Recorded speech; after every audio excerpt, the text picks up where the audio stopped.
Bonjour chers tous, je suis devant cette caméra aujourd'hui parce que depuis un moment, depuis l'absence du gouverneur Richard Muyej-Manguez-Mans, tout le monde se permet de dire tout et n'importe quoi.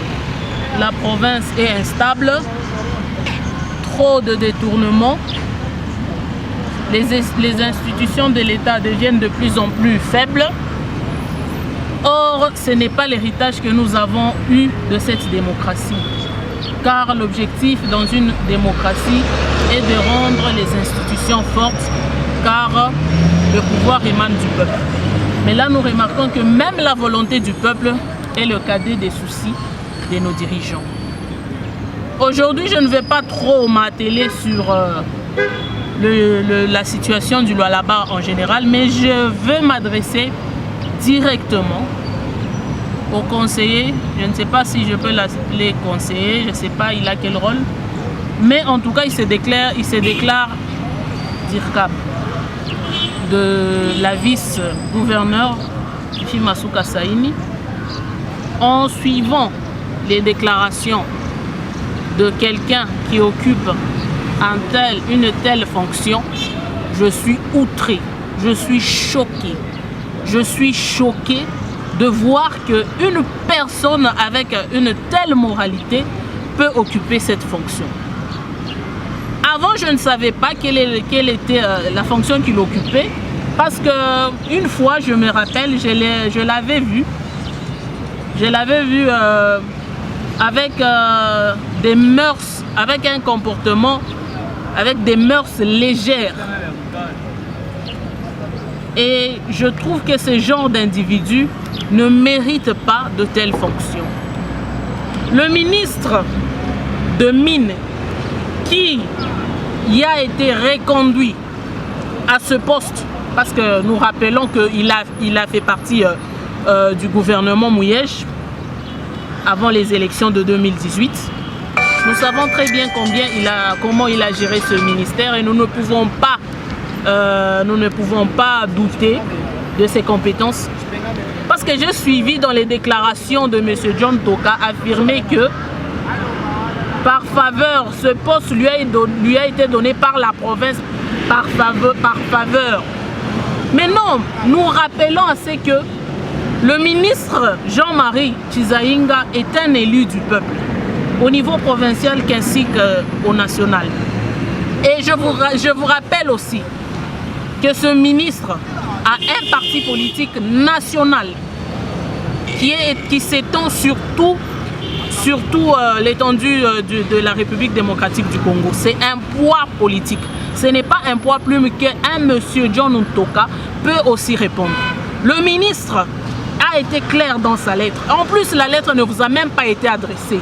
C'est quelle anarchie que nous sommes en train de vivre dans cette province. Vraiment, nous sommes descendus aussi bas que nous voyons chaque jour des spectacles. Nous voulons voir le progrès de cette province. Et voilà qu'un groupe d'individus s'est réuni avec seule arme comme insulte. Ils supportent mal la critique. Et je suis en train de rappeler là, à la vice-gouverneure, Madame Fifi Masuka, c'est une femme. Une femme est celle qui a toujours uni les gens. Ne permettez pas que ce genre d'individu tel que John Toka puisse parler en votre nom. Parce que lorsqu'on voit les réponses de John Toka, nous voyons l'insolence, nous voyons l'incompétence. Il ne connaît même pas son rôle. La lettre ne lui était pas adressée. Monsieur John Toka, tu viens d'où? Toi, tu ne peux même pas échanger avec l'excellence. Tu vas échanger maintenant avec nous. Et je sais qu'après cette déclaration, il y aura des déclarations après. Je vous attends. On en a ras-le-bol. La province a plus de priorités. Vous voulez nous ramener à la politique individualiste. Vous avez aujourd'hui, la province du Lualaba n'a pas de ministre d'infrastructure, il n'a pas de ministre de l'énergie, il n'y a pas de ministre de l'agripel, il n'y a pas le ministre de budget. Et comment vous voulez que cette province qui était jadis pilote puisse évoluer? Non, non, vous vous attaquez maintenant à tout le monde. Vous avez déjà suspendu autant de ministres, vous vous attaquez à Madame le maire, vous vous attaquez maintenant à tout le monde. Nous vivons où? Le Lualaba n'est pas une province à part. Nous vous mettons maintenant en garde. Nous vous mettons en garde, monsieur Nyantoka, parce que votre statut, votre position n'a aucun fondement juridique. Vous n'avez pas de position de déclarer quoi que ce soit. Vous voulez maintenant nous rabaisser à reconnaître l'anarchie dans cette province? Vous voulez maintenant nous rabaisser à être dans ces bassesses? Vous employez des jeunes mal éduqués, impolis, qui n'ont que seule arme, les insultes. Nous sommes contre. Et je vous dis que cette politique que vous voulez instaurer au Lualaba ne va plus continuer. Nous vous attendons, nous attendons vos réactions. Mais nous savons que vous êtes experts en insultes. Mais nous allons toujours vous recadrer. Monsieur John Toka, votre position n'a aucune légalité. Vous n'avez qu'à... Si vous aviez une légalité, la lettre allait vous être adressée. Vous n'avez pas de rôle à jouer dans le ministère de Mines. Vous êtes là un troubadour, un homme avec des mœurs légères, qui est toujours là, irresponsable. Et vous ouvrez la bouche devant un père de famille. Un responsable qui a un parti national implanté. Nous vous attendons. Cette fois-ci, nous sommes prêts. Nous allons dénoncer. La guerre sera longue et populaire. Nous vous attendons. Parce que nous savons que trop, c'est trop. Trop, c'est trop. Vous êtes là pour rabaisser la vice-gouverneure vers le bas. La lettre a été officielle, adressée par adressée à la vice-gouverneure, mais vous vous donnez le luxe de vous mettre devant le bureau et de répondre des traités, le ministre de Mines d'incompétent. Vous avez quelle compétence? Vous avez quelle compétence?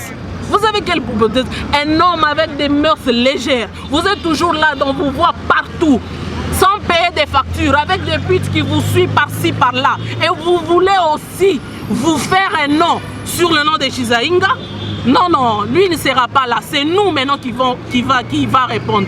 Nous vous attendons. J'ai suivi dans votre vidéo, vous avez dit que le ministre des Mines n'a même pas versé un franc dans les trésors publics. Quel manque de connaissances! C'est vous l'incompétent qui vous dit que le ministre peut aller verser dans les trésors publics. Mais il y a des directions, il y a des services habilités. Il y a des services habilités à amasser l'argent pour remettre au trésor public. Vous croyez que c'est dans les attributions d'un ministre de Mines d'aller récolter les fonds pour l'État? Il y a des services qui est géré maintenant par le ministre des Mines. Vous avez créé un ministère des Mines là-bas au gouvernorat parallèle dans votre cabinet. Tellement que vous êtes des assoiffés, des parvenus. Vous voulez nous mettre dans les bassesses. Vous êtes allergique à la critique. Quand on vous critique, vous noyez dans les insultes. Vous appelez vos chiens pour insulter des grandes personnes. Non, le Katanga n'a jamais été comme ça. Le Katanga est le berceau des grands fondateurs politiques. Vous voulez rabaisser cette province dans vos intérêts privés. Vous autorisez, vous entretenez une jeunesse sans avenir, à insulter des pères de famille, à insulter des notables katangais. Vous nous avez ramenés à une bassesse qu'on n'a jamais connue dans ce Katanga. C'est quoi ces manières? C'est quoi ces manières? Nous manifestons aujourd'hui notre ras-le-bol. Nous avons observé la province du Lualaba. Nous avons vu comment elle ne fait que descendre. Nous voyons comment elle n'a plus de renom depuis l'absence du gouverneur Mouyej. Et aujourd'hui, vous êtes là chaque jour dans les réseaux sociaux en train de diffamer, C'est tout ce que vous avez comme arme. Quel est le discours que vous allez présenter au Lualaba, vous? Quel est le discours? Vous êtes là pour entretenir, pour abaisser la vice-gouverneure vers le bas. Vous ne voulez pas l'aider. Vous gérez vous gérez par rapport à vos intérêts privés. Et si vraiment vous soutenez le chef de l'État, je ne pense pas. Il n'y a jamais eu autant de divisions qu'aujourd'hui. La vision des chefs de l'État est de mettre tout le monde ensemble. Pas de créer la guerre, pas de créer des conflits inutiles alors que le peuple lualabais ne se retrouve pas. Et si vous combattez vraiment l'excellence de Jean-Marie Chizaïnga, aujourd'hui il a la population, il a la majorité populaire derrière lui. Donc vous combattez l'élément important de l'Union sacrée. Alors, cherchez bien à réfléchir si vous êtes vraiment derrière les chefs de l'État ou seulement vous êtes derrière vos intérêts. Et à ce moment, si le chef de l'État a l'occasion de me suivre, monsieur le chef de l'État, rien ne va au Lualaba, rien ne va au Lualaba, personne ne représente l'Union sacrée ici, car nous, les gens ici, préservent d'abord leur intérêt. Ils prêchent la division et cela, je ne crois pas que ça vous avantage par rapport à l'Union sacrée. Nous voulons que ça cesse. On ne peut pas diriger toute une province qui contribue conséquemment au budget national avec des incompétents. Je déclare ici et je dis que madame la vice-gouverneure doit chasser tous ces gens-là de son cabinet, si vraiment elle compte aider le chef de l'État.